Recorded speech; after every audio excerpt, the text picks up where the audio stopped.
Assalamualaikum warahmatullahi wabarakatuh. Izin memperkenalkan diri, nama saya Lisa Fitri dengan NPM 221 706 1049. Pada kesempatan kali ini saya akan mereview jurnal untuk memenuhi tugas pada forum analisis jurnal mata kuliah Pendidikan Pancasila yang diampu oleh Bapak Roy Kembar Habibi, MPD. Jurnal yang akan saya review berjudul Filsafat Pancasila dalam Pendidikan di Indonesia Menuju Bangsa yang Berkarakter. Nama jurnal yaitu Filsafat Indonesia volume 2 nomor 2 dengan jumlah 8 halaman dari 82 sampai 89 tahun 2019. Tujuan penelitian ini adalah agar tercipta manusia yang cerdas, berperilaku baik, mampu hidup secara individu dan sosial, memenuhi hak dan kewajiban sebagai warga negara, serta beriman dan bertakwa kepada Tuhan Yang Maha Esa. Subjek penelitiannya yaitu pendidikan di Indonesia menuju bangsa yang berkarakter.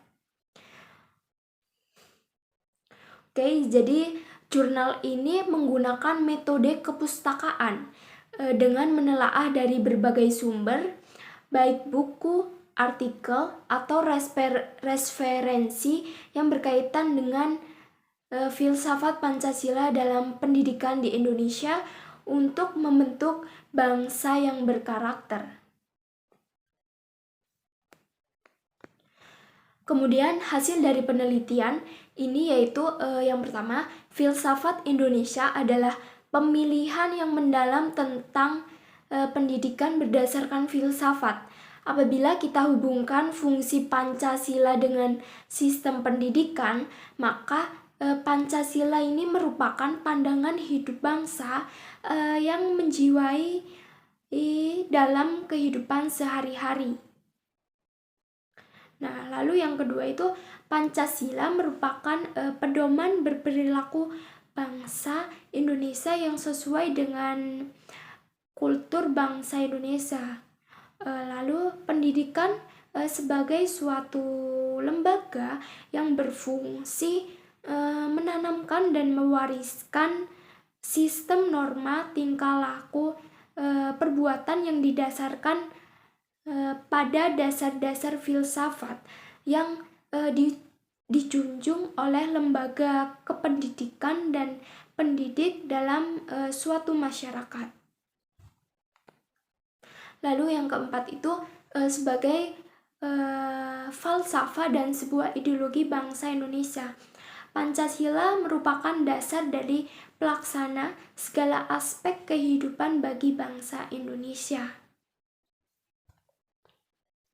Selanjutnya, kelebihan dari penelitian ini yaitu yang pertama itu teori didialogkan secara tajam, serta Pancasila sebagai suatu sistem filsafat memiliki dasar ontologis, dasar epistemologis, dan dasar aksiologi tersendiri yang membedakannya dengan filsafat lain. Lalu kelebihan dari penelitian ini yang pertama itu pada abstrak belum menjelaskan metode penelitian serta hasil penelitiannya itu kurang dipertajam atau penelitiannya itu hanya dilihat secara teori dari berbagai sumber. Untuk diskusi penelitian dalam jurnal ini mendeskripsikan tentang hubungan fungsi Pancasila dengan sistem pendidikan berdasarkan filsafat pendidikan. Jadi Pancasila harus dijadikan pandangan hidup bangsa yang menjiwai atau mencerminkan kehidupan sehari-hari agar mampu menciptakan manusia yang cerdas, berperilaku baik, lalu mampu hidup secara individu atau sosial, memenuhi hak dan kewajiban sebagai warga negara Indonesia, serta beriman dan bertakwa kepada Tuhan Yang Maha Esa. Sekian penjelasan terkait review jurnal ini saya akhiri. Wassalamualaikum warahmatullahi wabarakatuh.